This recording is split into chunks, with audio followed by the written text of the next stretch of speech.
Good morning class third.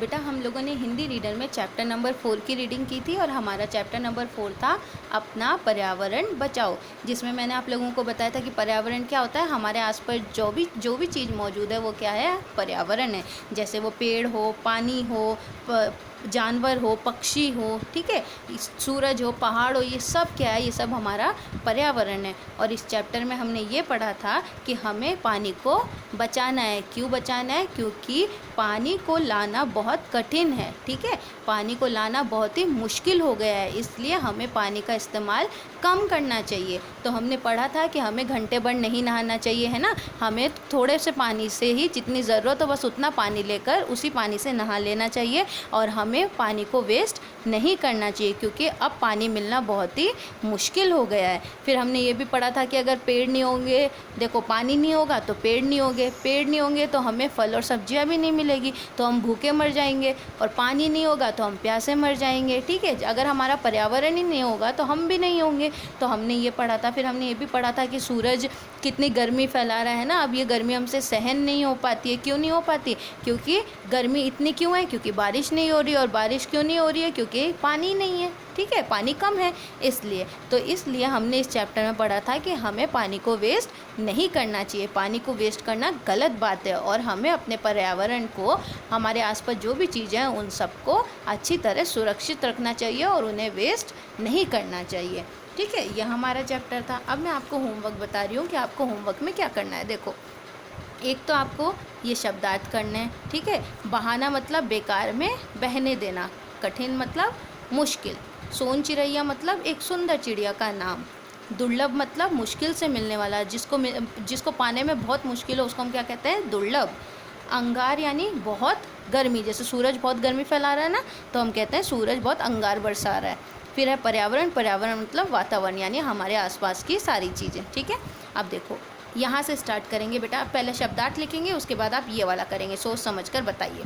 घंटे भर क्यों नहीं नहाना चाहिए? क्योंकि पानी बेकार नहीं बहाना चाहिए, ठीक है। अगर हम घंटे भर नहाएंगे तो फिर पानी बहुत बहेगा, तो हमें पानी को बहाना नहीं चाहिए, इसलिए हमें घंटे भर नहीं नहाना चाहिए। पानी को बेकार क्यों नहीं बहाना है? क्योंकि पानी मिलना बहुत ही दुर्लभ है, बहुत मुश्किल हो गया पानी मिलना, इसलिए हमें पानी को बेकार नहीं बहाना चाहिए।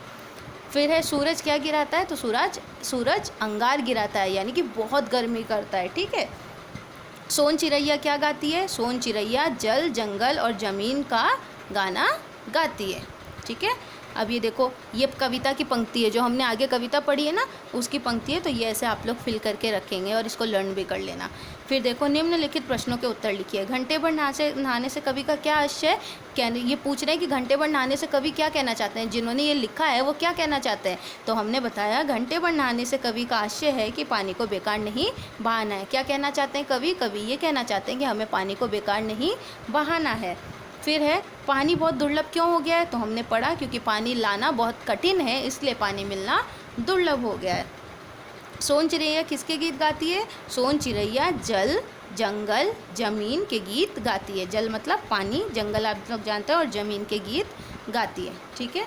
पर्यावरण की सुरक्षा क्यों ज़रूरी है? हमारे जीवन के लिए पर्यावरण की सुरक्षा ज़रूरी है, क्योंकि अगर पर्यावरण नहीं होगा तो हम भी नहीं होंगे। तो अगर हम चाहते हैं कि हमारा जीवन रहे, हम लोग जिंदा रहें, उसके लिए हमें अपने पर्यावरण की सुरक्षा करना बहुत ज़रूरी है। पर्यावरण होगा तभी हम रह सकेंगे, वरना हम भी नहीं रह पाएंगे, ठीक है। अब देखो, सही मिलान कीजिए। सही मिलान में हमने क्या किया? जल को हमने मिलान किया जीवन से।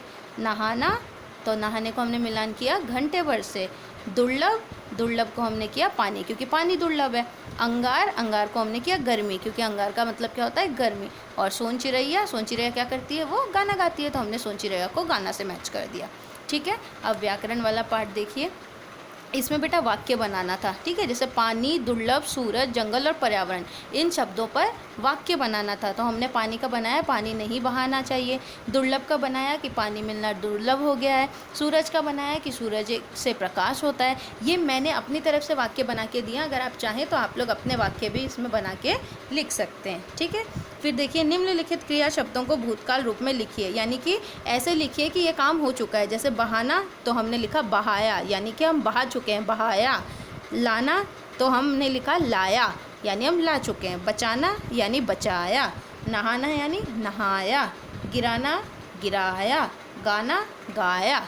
ठीक है, तो ये हमने इसको भूतकाल में बदल दिया, यानी हमने इसको वो काम बना दिया जो कि काम हो चुका है, पहले से ही हो गया है। तो बहाना का बहाया, लाना का लाया, बचाना का बचाया, ऐसे करके हम करेंगे।